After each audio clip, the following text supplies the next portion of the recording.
My name is Phil Gaimon. I was a pro cyclist for 10 years, but at the end of 2016, I realized that I had to quit racing and get a job. I couldn't be the best at pro cycling, so I've decided to be the absolute worst at retiring.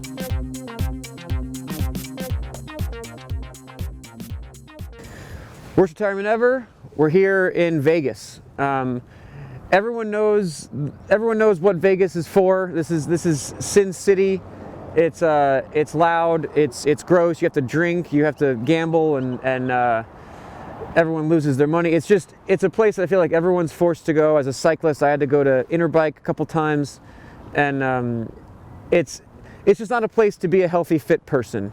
But I'm told that there is a way to do it, and so we're gonna try to do Vegas wrong. That's the idea. Vegas is a place you know it for the shows and the alcohol and the bad food, and they're pumping oxygen in, so you don't know what day it is or what time of day it is, so you can gamble more, and there's a euphoria. It's all messed up. It's bad. It's a horrible place. It's no place to be an athlete. It's no place to be a fit person. Phil? Huh? I can't do this. Can you just move to your left? Oh, I'm sorry.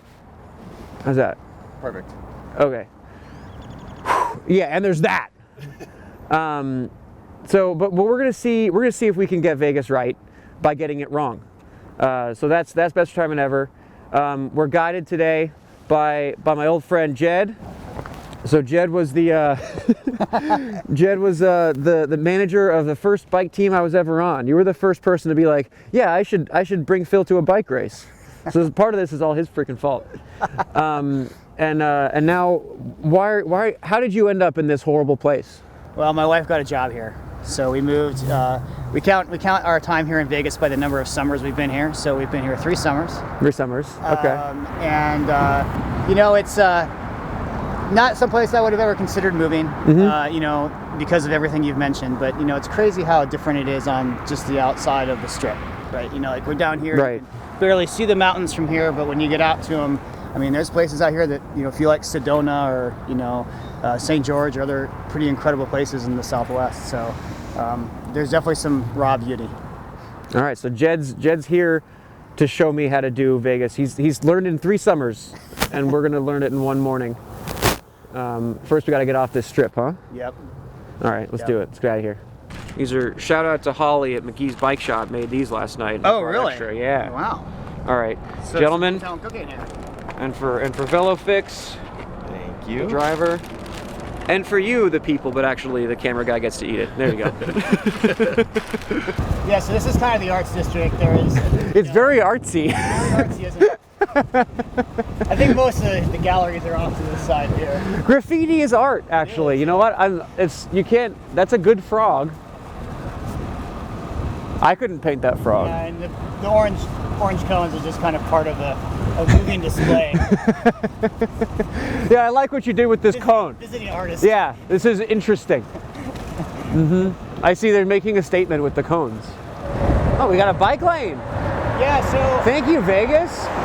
So you live in Vegas, you're gambling twice a day, right? How often are you in the casinos? Every day? Well, I went to school in Montana, which also had gambling in the grocery store, so I brought that habit with me down here.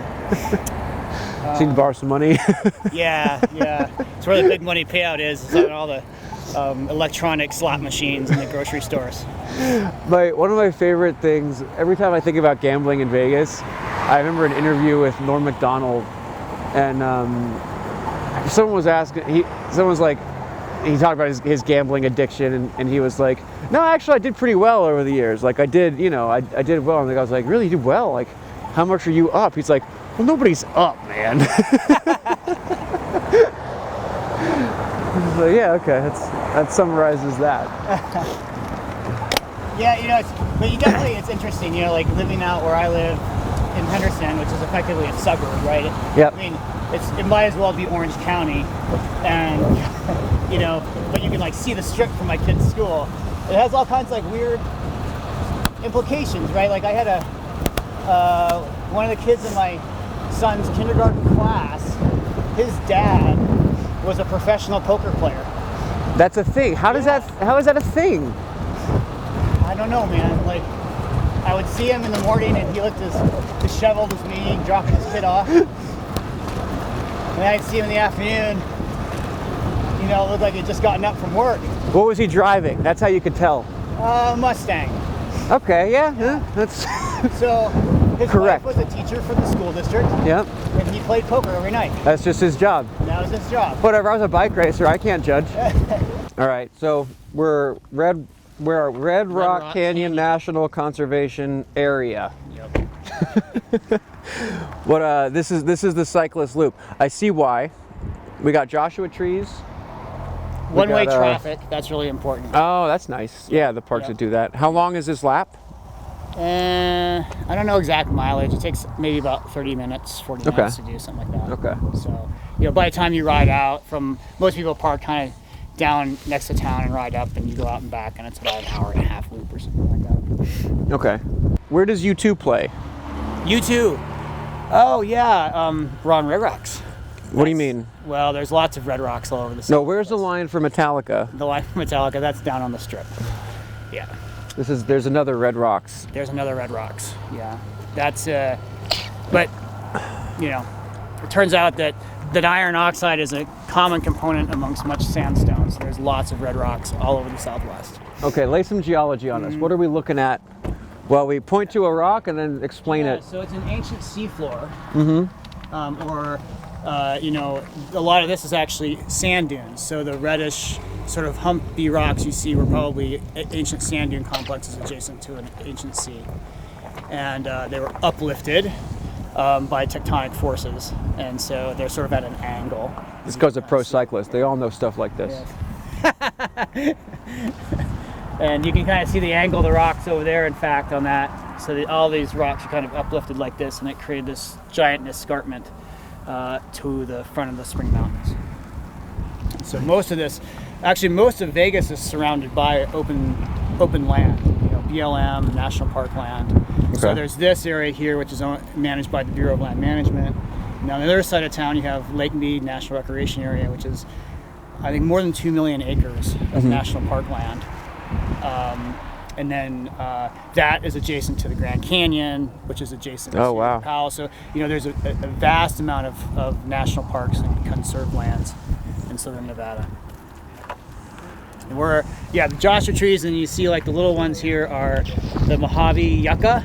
And the Joshua trees only live over a certain elevation, so you can tell you're at about 4,000 feet here. And it's never rained here. There's never been any water here, right? Other than what I just did to that Joshua tree. There's no...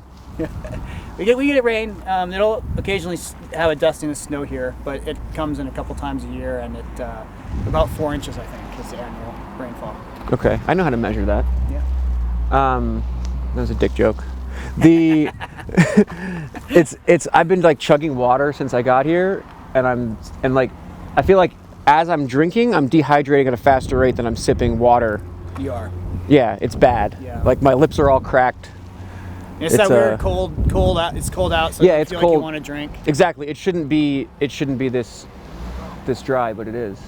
What's up?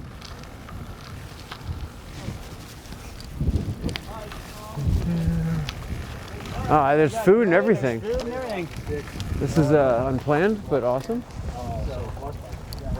And then we stumbled upon a Cannondale demo that had a grill and some burgers. Oh, I hope we got the sound. Thank you. McGee's Bike Outpost. So they got a couple shops in town, and then this little outpost in the wilderness in Blue Diamond.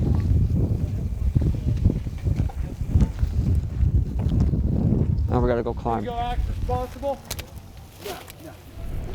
All right, we are at the bottom of Mount Charleston, Lee Canyon. It's cold. This is I-95 and US 95. US 95. Yeah. I-95 is way the other side of the country. So Jed, it says Mount Charleston, 25 miles I gotta climb. You just need to go to the ski area, 17. Okay. Let's do it. All right, let's do it. I'm ready. You want your neck gaiter? This is fucking critical. Oh yeah. God, I don't want to take this thing off. Okay. thumb loop is the most important part of the speed suit. That's what creates all the speed. So many watts. It's a lot of Put the watts. thumb loop on. Especially when it disappears into stars and It's just the little details, man. bars. No excuses for this unless I freeze to death. It's possible. That's a possibility. Yeah, that's why I brought it up. Confidence. All right, ready? Ready. Ready. Yeah, I got 500 feet to get my flying start, so you guys can just catch up. All right. So Neil, I mentioned on the phone, I'm going after your Strava. I'm going So for here, it. That's right. yeah. Mm-hmm. One of my oldest ones, and probably one of the few I have left. So, yeah. So it's a totally crazy climb because you're in Vegas on the Strip, 1 minute, and then you drive like 20 minutes, and you start off in the desert, Las Vegas desert, and for one, I had no idea there was a 17-mile climb out there that had 5,000 feet of climbing. It's like, whoa, seriously? So yeah, the first time I did it, it was, I was blown away what was out there, because you go from the desert and at the top you're in, pine trees, and it looks like a different world. There's a little ski resort up there. It's like so insane that Vegas is just down the hill. I think the KOM that I have on there is actually the fastest recorded time ever on that climb. So it's really steady. You start off, it's just straight forever, probably like 10 miles without ever actually making a turn. And then you get a little higher up and you have maybe a little more undulation. But there's nothing steep. It's probably just like 5-6% steady. So it's pretty easy to pace from that perspective. Standard stuff. What about conditions? What am I looking out for up there? Yeah, so I guess that varies. You're dealing with the desert at the bottom, so I've had the 2 different times I've done it. I've had 2 different wind conditions. The second time, when I set the KOM, we kind of had a cross tail at the bottom, which helped. And then it kind of turned into a headwind, but it was pretty mild conditions that year. Whereas the first time I did it, it was more of a headwind most of the way. So. Okay. And the event is like in the summer, right? Or like late summer? No, it's like fall. It's like okay. Ranges between September and October. Super hot. It's gonna be cold when I go for it. Yeah. I mean, and it's you go up to like 8,000 feet as well. So I think you'll have cold desert at the bottom and then cold altitude at the top. So yeah, it'd be chilly. You're gonna be fresh when you get to the top. So there's actually some pretty good hiking up there. When I did it, I took my daughter for a little hike afterward. So yeah, enjoy it up there. What did it say? I got it by a lot, but I was 4 minutes up like until the headwind part. Yeah. And that was, oh my god. Yeah. Like I like to say how like clients have different personality and you can pace them. This one didn't have shit. This was boring as hell, wasn't it? I tried to talk you out of it. That whole highway just like, ugh. And then I'd keep thinking like you'd see kind of a crest. Yeah. And I kept thinking like, oh, it's gonna fly next. No, it's still 3.5%. No, it's still just hanging out. Yeah. I think I was biggering the whole time except like the very end. The last like 5 or 6 minutes was pretty fun though, huh? Kind of gets narrow. Yeah, it was hard with neat. all the traffic today. No, I love that. I was hoping somebody would pull out in front of me. Wait, I thought you maybe needed a bell on your bike the last mile or so. No, nobody. Everyone was. They parted. I Moses to them. Let me go grab your jacket, huh? You cold? I'm not cold yet. Okay. Now I'm just trying to breathe. God, we're high. What are we? 82? Yeah, something like that. These are bristle cones. You see the bristle cones right there, like. So that's like full on, high That's Sierras. altitude, yeah. Damn. It does literally like it doesn't get any lighter than that thing. How much does it weigh? Like That's 13 or 12 something. 12? Yeah. Holy shit. Yeah, mine's like 15, and I thought it was ridiculously No, light. it is. That is ridiculous. Dude, Mine's just over the top. Feel this compared to the one I just picked up last week. Oh damn! It's like 5 power climbs than yours.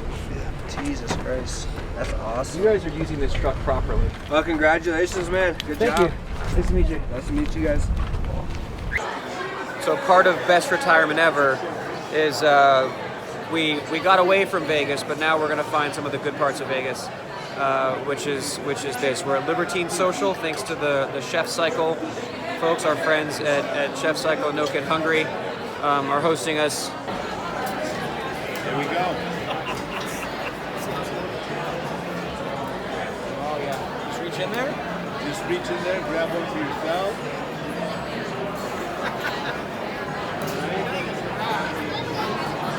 Now before we take a sip, though, legend has it that the Bobby Burns was always served with a shortbread cookie. Shortbread cookie. That's my style. I understand you like cookies. I don't know Bobby Burns, but I like him. So this is our house-made shortbread cookie. This is our smoking Bobby Burns. Cheers. Thank you. Cheers to you.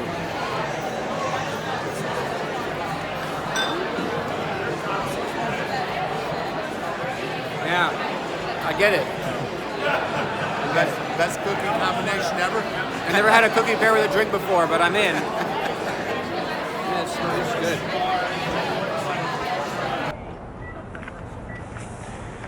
All right, so who'd have thunk that that Vegas had a beautiful bike ride and a crazy, ridiculous climb with snow on it? But it was lovely. It was a nice day, and then to top it off, a wonderful dinner and a gracious host with Tony, and a drink that was on fire. And just at that point, I was kind of like, you know what, Vegas, not so bad, not so bad. And then I went to the restroom at the casino, and everyone was drunk and vomiting. Everyone, it was vomit on all sides. I have a picture. I'm not going to put it in there. I'm not going to subject you to that. But it was like a deleted scene from Train Spotting. So I was like, okay, I'm ready to get out of here. I'm ready to go back and get back to LA.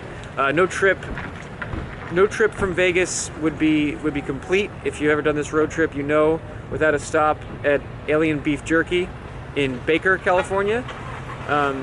There's nothing but billboards there's two kinds of billboards on the way between anywhere, but from both sides between LA and Vegas. It's the Mad Greek and Alien Beef Jerky.